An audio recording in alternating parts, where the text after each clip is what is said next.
Programme का आगाज हुआ चाहता है।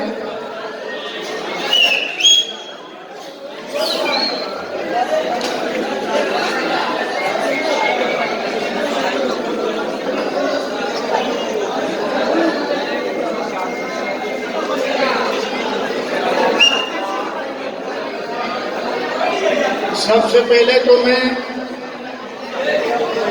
आप लोगों की खिदमत में ये बताना चाहता हूँ कि हमारे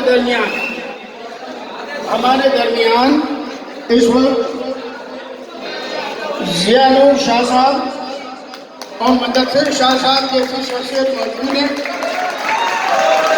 हमारे लिए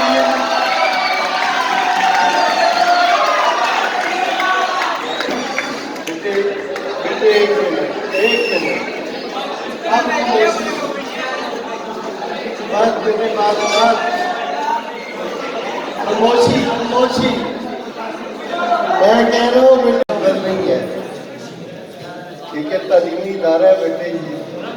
और आप जो बड़े बच्चे आए हुए हैं ना, हमारे ये छोटे छोटे बच्चे आपसे सीखें, ठीक है, आप बड़े बच्चों से सीखेंगे, हमारे ये छोटे छोटे बच्चे जो हैं। इसलिए भरपूर दाद भी दें वालों को, ठीक है जी।